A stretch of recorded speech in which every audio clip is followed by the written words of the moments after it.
Let's be honest, I have never been one of those art businesses that has had 500 order packages stacked to the ceiling kind of launches.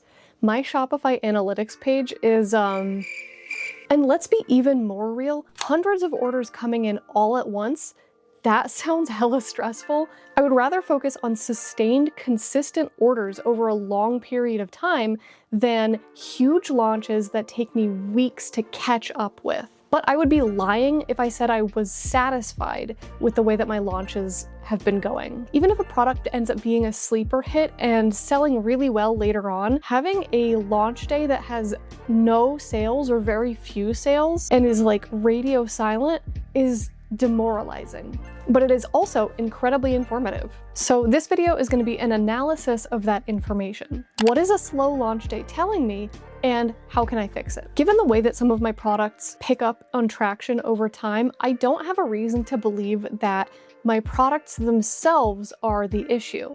So I have one of two problems. I have either a lead problem or a conversion problem, meaning either people don't know about my product launch or I haven't given them a reason to care. And I can look at my analytics for my promotional posts and confirm that this is an issue. I made new social accounts when I started Glitchberry back in 2013, and I haven't been using them very well at all. So basically what this means is that whenever I'm posting, I am not effectively reaching my target audience. If my audience is hanging out over here, everything I post is just missing them. This information also tells me that tasks like remodeling my website or investing in cute customized packaging or ordering a bunch of new products, while those may be the fun parts of business, are not going to be the tasks that move the needle to getting more sales. To be honest, I think I'm entirely to blame for this. My lead and conversion problems both stem from how lackluster and inconsistent my social media presence has been, especially over the past year or two.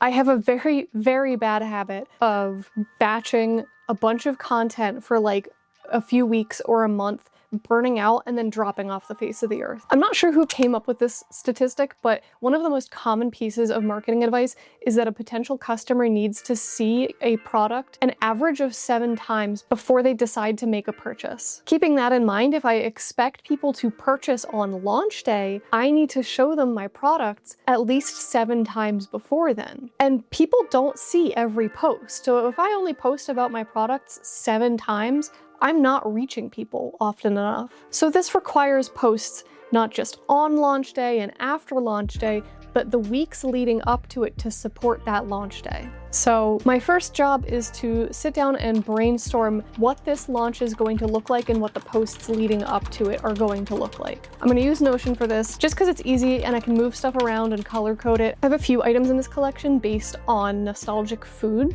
So one thing that I thought would be really cute would be to use the real food that's being used as inspiration as a prop in some of the posts that I make. I want to post a variety of different types of content, including some that are relatable, nostalgic, or funny, but also others that demonstrate the possible uses for products in this upcoming collection. So for the pencil pouches, I want to show the different types of things that you can put in that may or may not be just writing utensils. And this gives people a better understanding of being able to envision how they might use the product themselves. People who see my posts or maybe even like and share them aren't always going to have the intent to purchase. They might be vaguely interested, but not really feeling a desire unless they can envision specifically what they themselves need that product for. So I need to let them know what that product is going to do for them specifically. Solving a problem is one of the biggest monikers that you'll hear in advertising advice, but it doesn't always have to be a traditional problem like I have nowhere to hold all of these limes. A problem can be as simple as my planner is boring and I want to decorate it with cute things. Or I want a hair accessory that also expresses my interests and hobbies. So to that end, an example of something that I post might be a plan with me, using some of the sticker sheets that are coming out in this collection in order to show how you can use them to transform a boring planner page into something cute, and how it can aid in reminding you of important things by bringing attention to that area. So with all of this planned out, now comes the exhausting part, which is filming and editing all of this content.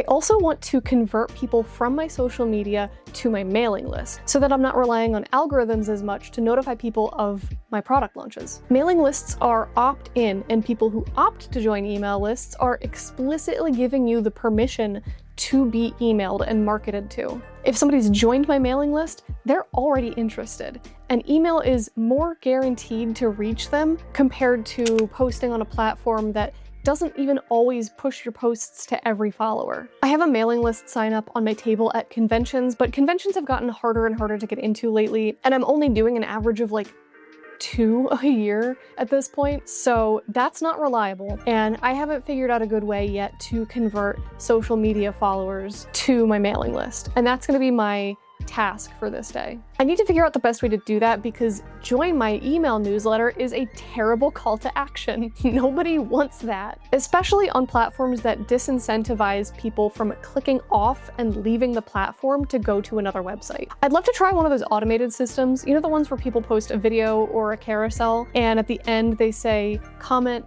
some word for this resource that I'm going to give you. I know those both promote interaction by gaining comments on the post and also a direct link to the thing that you're offering. So that's something that I'd like to try. For that, I need an offer, so some sort of incentive that people actually want. This needs to be high enough value to get people to actually go for it. So maybe a pack of digital planner stickers. That way I can tie in some of the stickers that I've already made for this collection and maybe some of the ones from past collections as well. I also need some piece of content. I need either a reel or a carousel. And this obviously lets people know about this offer. This is the thing that they see that they then comment on.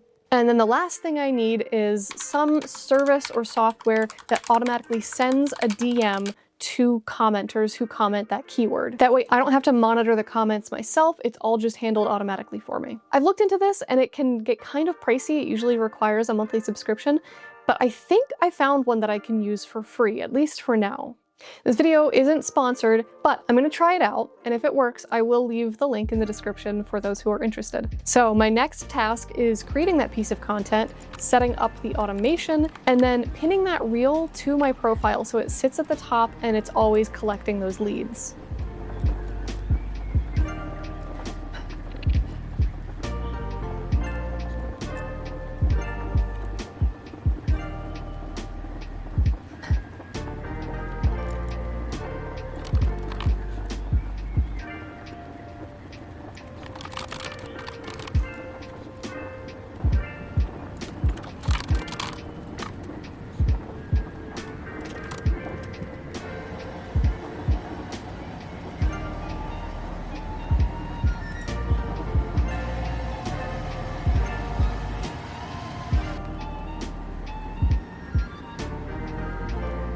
Product photography is a necessary part of creating my product listings, but I also want to think about ways that I can use those photos, not just for the store listing, but elsewhere.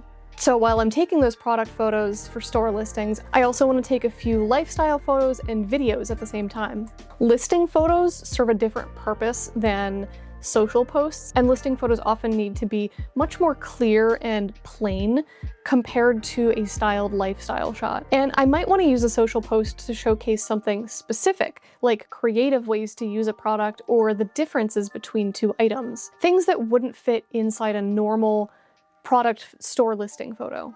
So when I'm taking the product photos, I'm not only thinking about showcasing the specifications of the product and getting the colors correct, I'm also thinking about how I can and how customers would use the product themselves in different ways, not just putting stationery in the pencil pouch. So I have some shots with makeup and other items as well. Since I'm kind of dubbing this a get ready with me collection, I'm thinking about a series of staged lifestyle photos that show the process of getting ready for something. So that might be getting ready for a night out or getting ready for a travel day, and what kinds of items might be brought along for that.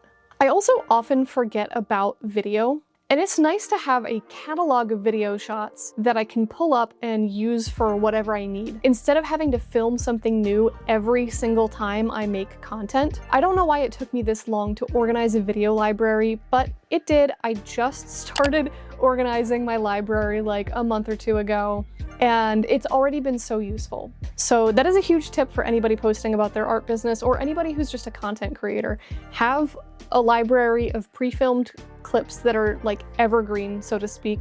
Organize them into categories and just save them somewhere on your computer. Whenever you have an idea for content, all you have to do is pull a bunch of pre-recorded clips into your whatever software you use to edit, and then do a voiceover. Or honestly, even just a caption and some music.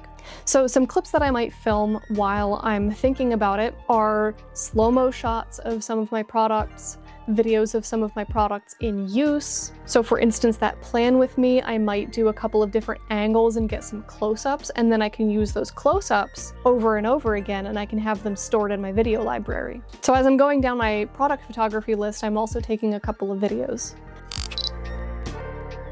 And all of this is leading up to launch day. Typically, I schedule my launches for a weekday afternoon because that's when I'm available to monitor my store, answer emails, and solve problems as they might arise. And let me tell you, every single shop launch, I have at least one problem. Whether I've set a product price accidentally to like 1 cent instead of whatever the price is supposed to be, that happened once.